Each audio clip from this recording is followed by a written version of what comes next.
आज के दौर में जब लोग सफलता को महंगी कारों, बड़े बंगलों और दिखावे से जोड़ते हैं, तब भारत में एक ऐसा अरबपति भी है जो साधारण जीवन जीता है, इकोनॉमी क्लास में यात्रा करता है, फिजूल खर्ची से बचता है और अपनी अधिकांश संपत्ति समाज को दान कर देता है।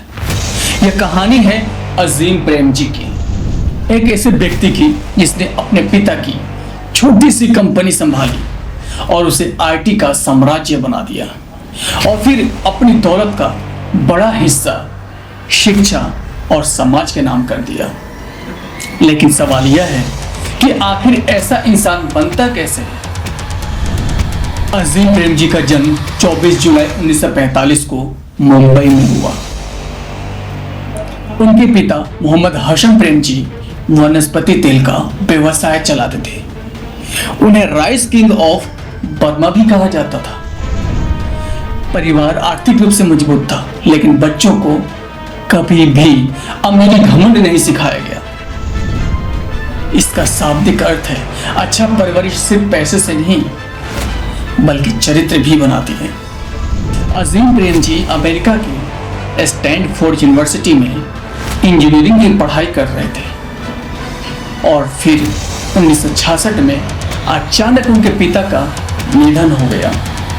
सिर्फ 21 वर्ष की उम्र में न पढ़ाई पूरी हुई थी, न बिजनेस का अनुभव था, फिर भी उन्हें भारत लौटना पड़ा। कई लोगों ने कहा यह लड़का कंपनी बर्बाद कर देगा, लेकिन यहीं से असली कहानी शुरू होती है। वो कहते हैं ना, जिम्मेदारियां उम्र देखकर नहीं आती, वो कभी भी आ जाती हैं। बात करते हैं अजीम प्रेमजी की।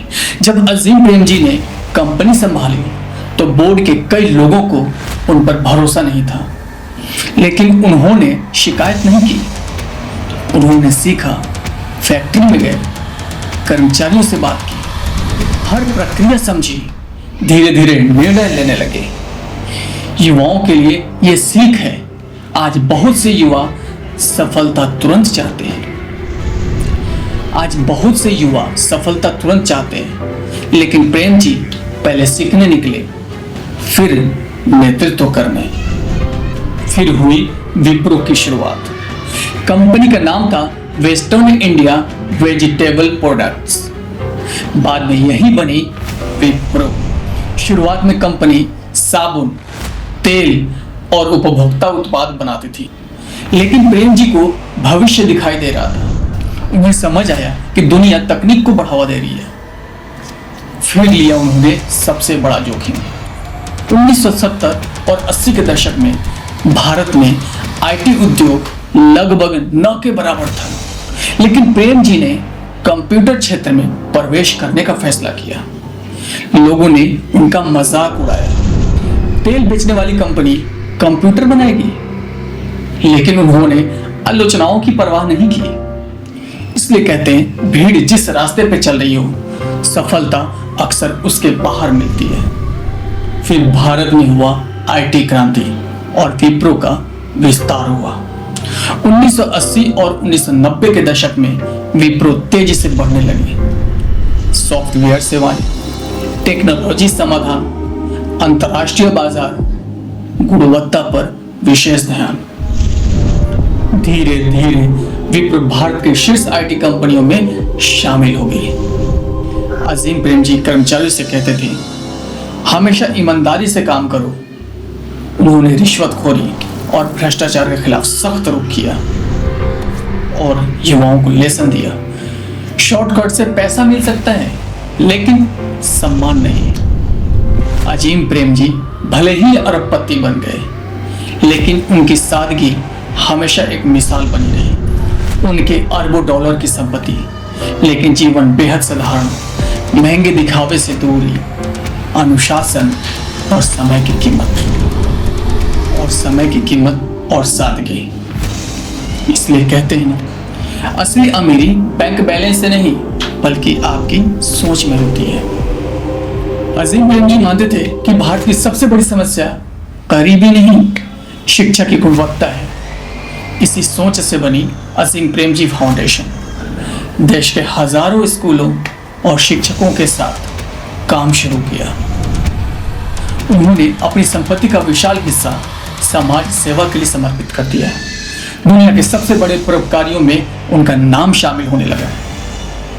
यहीं से उन्होंने युवाओं के लिए वो 10 मंत्र दिए जो हर किसी के जिंदगी के लिए जरूरी है।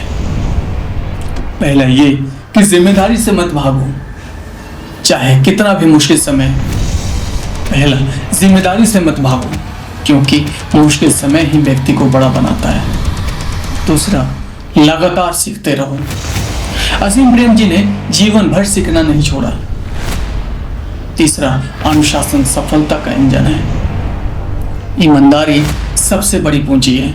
लंबी सोच रखो, आलोचना से मत डरो। बदलाव को अपनाओ, सफलता में विनम्र रहो। समाज को वापस दो और चरित्र बनाओ, केवल करियर नहीं। अजीम प्रेमजी की कहानी सिर्फ एक उद्योगपति की कहानी नहीं है, यह उस इंसान की कहानी है जिसने साबित किया कि सफलता और इंसानियत साथ साथ चल सकती है। अजीम प्रेमजी की कहानी सिर्फ एक उद्योगपति की कहानी नहीं है, यह उस इंसान की कहानी है जिसने साबित किया कि सफलता और इंसानियत साथ साथ चल सकती है। आज जब दुनिया दौलत जमा करने की दौड़ में लगी है, तब प्रेमजी हमें याद दिलाते हैं कि इंसान की असली पहचान उसके बैंक खाते से नहीं, बल्कि उसके योगदान से होती है। एक साधारण सोच वाला व्यक्ति भी करोड़ों लोगों का भविष्य बदल सकता है।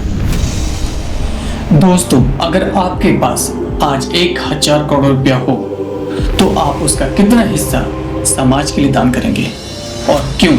अपना जवाब कमेंट बॉक्स में जरूर दें। एक सवाल और आपके लिए, अजीम प्रेमजी की जिंदगी से आपको सबसे बड़ी सीख क्या मिली? ईमानदारी, सादगी या नेतृत्व या दान? कमेंट बॉक्स में अपना जवाब जरूर दें। क्या आज के भारत में अजीम प्रेमजी जैसे उद्योगपतियों की जरूरत है? हाँ या नहीं? इन तीनों प्रश्न में से आप किसी का भी उत्तर कमेंट बॉक्स में दे सकते हैं।